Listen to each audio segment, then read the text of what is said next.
हाथ जो उन्होंने बांधा है, आप देख रहे हैं कि हाथों के मुतालिक दो हदीसें अलग अलग मिलती है। एक हदीस में आता है वदा, रखा, ये रखने वाला तरीका है, रखा। एक हदीस में आता है कबदा, पकड़ा। पकड़ना भी साबित है और रखना भी साबित है, आप दोनों पर अमल कर सकते हैं। लेकिन बाज लोग 2 उंगली से पकड़ते हैं और 3 उंगली रखते हैं, इसकी कोई दलील नहीं मिलती, इसका कोई सबूत नहीं मिलता। बांधने के बाद में हम पढ़ेंगे दुआ इस्तिफ्ताह। हदीस आपकी स्क्रीन पर है, सही बुखारी की हदीस है। अल्लाहुम्मा बाइद बैनी व बैन खताया, अल्लाह दूरी पैदा कर दे मुझ में और मेरी खताओं में, कमा बाता बैन अल मशरिक़ वल मगरिब, अल्लाह दूरी पैदा कर दे मुझ में और मेरी खताओं में, जितनी दूरी है अल्लाह तूने मशरिक और मगरिब के दरमियान में रखी है। अल्लाहुम्मा नक्किनी मिनल खताया कमा युनक्का थौबल अब्यदु मिनद दनस, अल्लाह मुझे मेरे गुनाहों से पाक कर दे, जिस तरह से एक सफेद कपड़ा गंदगी और कालेपन से, मैल से पाक होता है अल्लाह, उस तरह मुझे अपने गुनाहों से पाक कर दे। अल्लाह मगसिल खताया बिलमाई व सल्जी वल बरद, अल्लाह धो दे मेरे गुनाहों को पानी से, बर्फ से और ओले से। तो ये एक दुआ है जिसके अंदर हम नमाज की शुरुआत करते हैं, और ये दुआ में एक बहुत प्यारा सा मैसेज है। एक और दुआ जो साबित है, अल्लाहु अकबर कबीरा वल्हम्दुलिल्लाहि कसीरा व सुभानअल्लाहि बुकरतन व असीला, और वो दुआ भी साबित है जो बहुत सारे लोग पढ़ते हैं उमर रज़ियल्लाहु अन्हु से, सुभानक अल्लाहुम्मा व बिहम्दिका व तबारक अस्मुका व तआला जद्दुका व ला इलाहा गैरुक। इसके बाद हम क्या कहेंगे, औज़ु बिल्लाहि मिनश शैतानिर रजीम, बिस्मिल्लाहिर रहमानिर रहीम, और फिर पढ़ेंगे हम सूरतुल फातिहा। चाहे आप अकेले नमाज पढ़ रहे हैं, चाहे आप इमाम के पीछे नमाज पढ़ रहे हैं, क्योंकि नबी सल्लल्लाहु अलैहि वसल्लम ने सहाबा को यह भी सिखाया कि जब तुम इमाम के पीछे हो, ला तफलू इल्ला बिफातिहतिल किताब, इमाम के पीछे मत तिलावत करो सिवाय सूरतुल फातिहा के, फइन्नहु ला सलाता लिमन लम यक़रा बिहा, क्योंकि जो सूरतुल फातिहा ना पढ़े उसकी तो नमाज ही नहीं होती। सूरतुल फातिहा पढ़ने के बाद हम क्या करें, नबी सल्लल्लाहु अलैहि वसल्लम का अमल हमें मिलता है, व इज़ा क़रा वलद्दालीन, जब नबी सल्लल्लाहु अलैहि वसल्लम वलद्दालीन कहते, क़ाला आमीन, उसके बाद आमीन कहते, व रफ़ा बिहा सौतहू, और नबी सल्लल्लाहु अलैहि वसल्लम की आवाज बुलंद होती। यहां तक कि हम देखते हैं कि सहाबा इकराम और ताबईन का हमें अमल मिलता है कि वो लोग जब सूरतुल फातिहा पढ़ी जाती उसके बाद आमीन सब लोग बुलंद आवाज में कहते, हत्ता अन्ना लिल मस्जिदिल लज्जा, यहां तक कि पूरी मस्जिद गूंज उठती थी। सूरतुल फातिहा के बाद क्या करेंगे, सूरतुल फातिहा के बाद में कोई सूरा या बाज़ आयतों की तिलावत करेंगे, लेकिन मैं आपको बता दूं, जैसे कि आप हदीस देख सकते हैं कि यह तिलावत फर्ज नहीं है, यह सुन्नत है, जैसे कि उम्मत का इजमा भी इस मौजू पर है। तिलावत के ताल्लुक से 2 बातें याद रखिए। पहली बात यह कि तिलावत के अंदर जुबान से पढ़ना, होठों का हिलना यानी जुबान से पढ़ना, यह लाजिम और जरूरी है। प्यारे नबी मोहम्मद सल्लल्लाहु अलैहि वसल्लम ने जिक्र के ताल्लुक से फरमाया, सुनन इब्न माजा में सही सनद से हदीस है, ला यज़ालु लिसानुका रत्बम मिन ज़िक्रिल्लाह, तुम्हारी जुबान हमेशा अल्लाह के जिक्र से गीली रहे।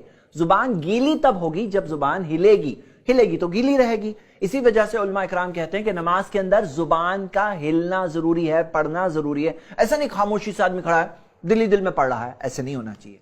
दूसरी बात ये याद रखिए मेरे भाई मेरी बहनें, कि जो आप पढ़ रहे हैं उसकी मीनिंग भी याद करिए, उसे समझिए भी, ताकि सिर्फ जुबान से पढ़ रहे हैं ऐसा ना हो, बल्कि दिल भी उसमें शामिल हो। याद रखिए जितना हम समझेंगे उतना दिलो दिमाग भी ज्यादा लगेगा, उतना सवाब भी ज्यादा मिलेगा। आइए अब हम क़याम से बढ़ते हैं रुकू की तरफ, और जैसा कि हदीस आप देख चुके हैं कि क़याम से रुकू में जाते वक्त क्या करना है, रफ़उल यदैन करना साबित है। अल्लाहु अकबर। रुकू के मुतालिक आप ये याद रखिए कि रुकू में पीठ सीधी होनी चाहिए, और नबी सल्लल्लाहु अलैहि वसल्लम ने उसे बदतरीन किस्म का चोर कहा जो रुकू और सजदे में अपनी पीठ को सीधी नहीं करता। नबी सल्लल्लाहु अलैहि वसल्लम के ताल्लुक से तो आता है कि रुकू के हालत में उनकी पीठ इतनी सीधी होती कि पानी अगर डाल दिया जाता तो वो वहीं के वहीं रहता। और नबी सल्लल्लाहु अलैहि वसल्लम ने फरमाया कि तुम में से किसी की नमाज उसे तब तक काम नहीं आएगी यहां तक कि वो रुकू और सजदे में अपनी पीठ को सीधी ना कर ले। दूसरी चीज, हाथों को सीधा करना। जाहिर सी बात है अगर हाथ सीधे होने हैं तो पांव को पीछे की तरफ ही पुश होना पड़ेगा ताकि हाथ पूरी तरह से सीधे हो जाए इंशाल्लाह। घुटनों पर हाथ किस तरह होने चाहिए, आप देखेंगे कि हदीस में अल्फाज आते हैं कि नबी सल्लल्लाहु अलैहि वसल्लम के हाथ घुटनों पर इस तरह होते थे, कान्नहु काबिदुन अलैहिमा, जैसे कि घुटनों को पकड़े हुए हैं।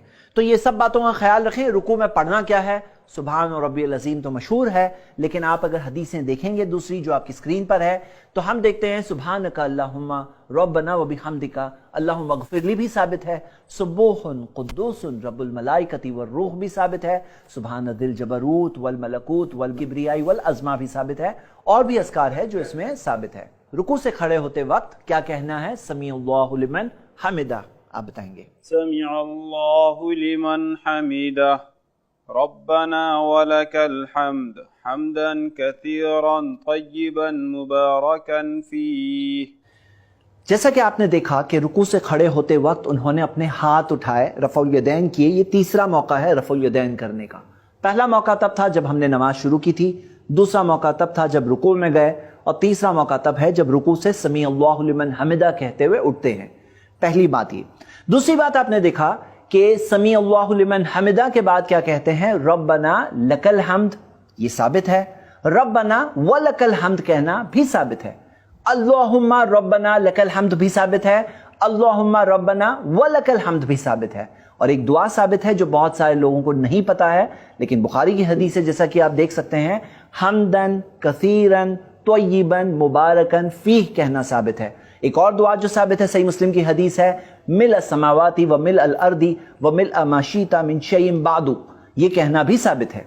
रुकू से उठकर खड़े होना, ये खड़े रहना, ये नमाज के अरकान में से है। सहाबी रसूल अनस के ताल्लुक से तो ये बात मिलती है कि वो जब नबी सल्लल्लाहु अलैहि वसल्लम का नमाज का तरीका बताते तो इतनी वक्त तक खड़े रहते कि पीछे वालों को लगता कि कहीं भूल तो नहीं गए। और हम ये देखते हैं कि बाज लोग इतनी जल्दी में होते हैं कि उठकर पूरी तरह से खड़े नहीं हुए होते हैं कि डायरेक्टली सजदे में चले आते हैं, तो यानी कि उनका वो रुकन मिस हो जाता है, यानी कि उनकी वो रकात ही नहीं होती है। तो हमें इस बात की तरफ ध्यान देना चाहिए। अगला स्टेज नमाज में है सजदा। बिलाल भाई इंशाल्लाह करके बताएंगे। अल्लाहु अकबर। चंद चीजें आप नोटिस करिए। बिलाल भाई से रिक्वेस्ट है एक बार फिर ये करके बताइए थोड़ा स्लो मोशन में, ताकि लोगों को मैं बात बता सकूं इंशाल्लाह।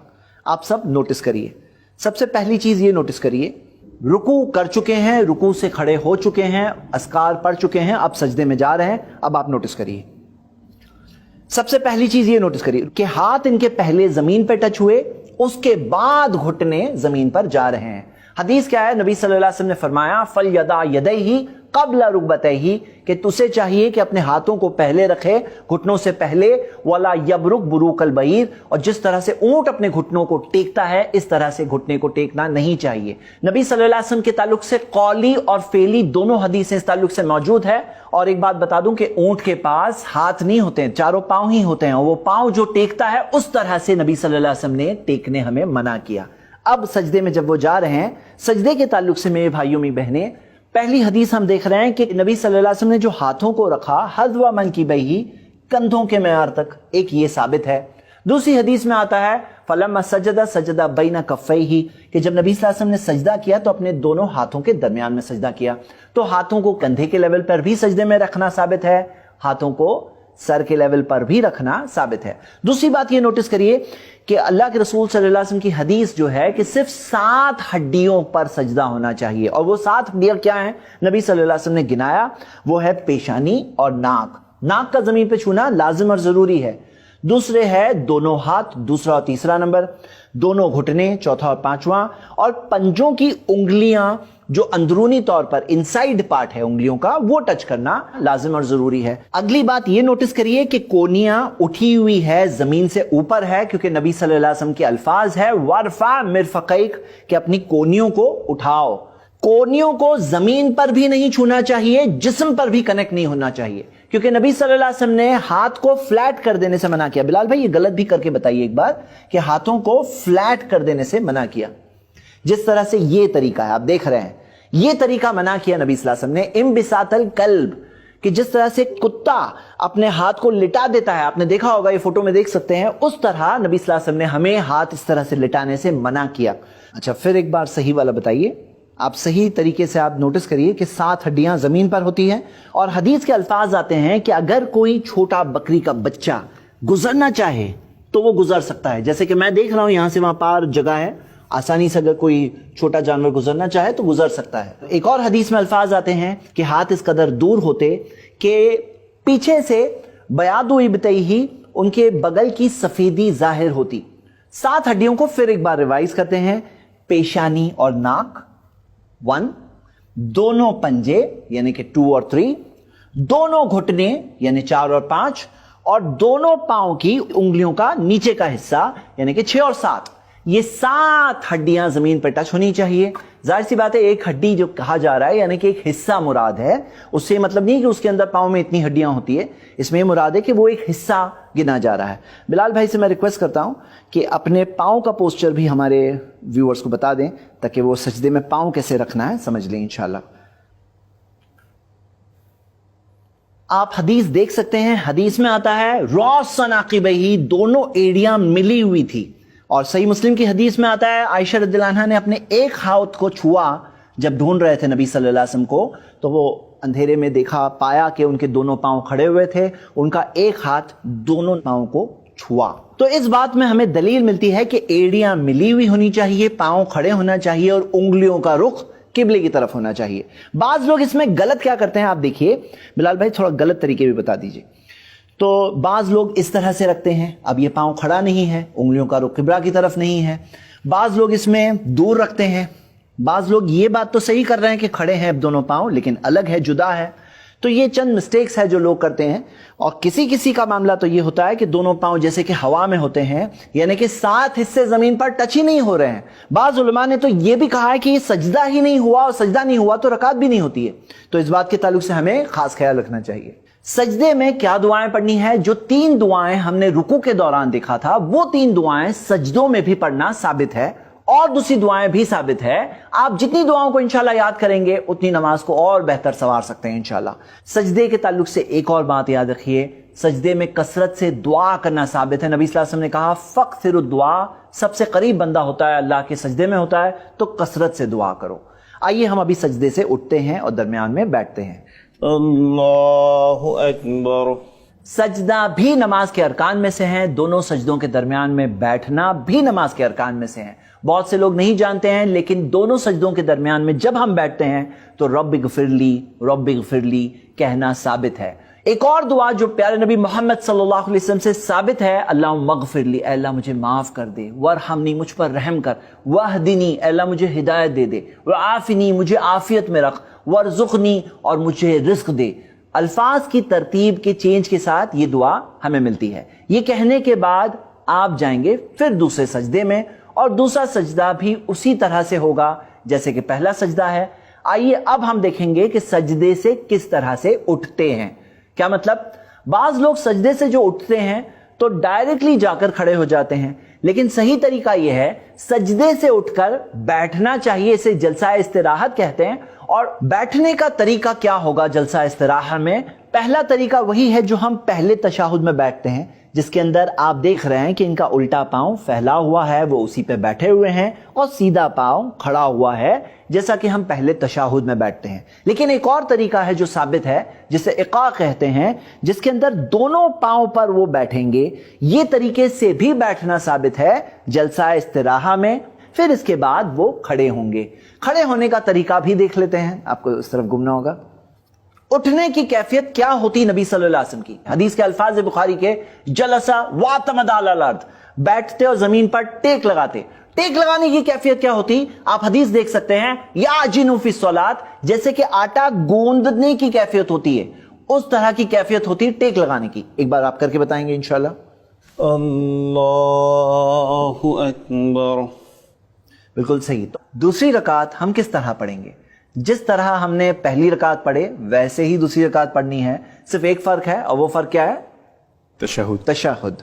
تشہد میں ہم بیٹھیں گے۔ تو آئیے ہم ڈائریکٹلی تشہد میں پہنچتے ہیں، اور کس طرح تشہد کرنا ہے وہ ہم وہاں دیکھتے ہیں۔ تشہد کے تعلق سے بہت لوگ نہیں جانتے ہیں، لیکن پہلے اور دوسرے تشہد میں، یعنی پہلے جو 2 رکعتوں کے بعد میں ہے، اور آخری تشہد جو سلام سے پہلے والا تشہد ہوگا، اگر 3 یا 4 رکعتیں پڑھ رہے ہیں تو وہ دوسرے تشہد میں بیٹھنے کے طریقے میں فرق ہے۔ پہلے تشہد میں کیسے بیٹھیں گے؟ صحیح بخاری کی حدیث ہے کہ نبی صلی اللہ علیہ وسلم فَإِذَا جَلَسَ فِي الرَّكَعَتَيْنِ جب 2 رکعتوں میں بیٹھتے جَلَسَ عَلَى رِجْلِهِ الْيُسْرَى اپنے بائیں پاؤں پر بیٹھتے، الٹے پاؤں پر بیٹھتے، وَنَصَبَ الْيُمْنَى اور سیدھے پاؤں کو کھڑا رکھتے۔ آگے یہ دیکھیے کہ ہاتھ کیسے رکھنا ہے۔ اب ہم صرف ہاتھ کی پوزیشن کے تعلق سے دیکھ رہے ہیں۔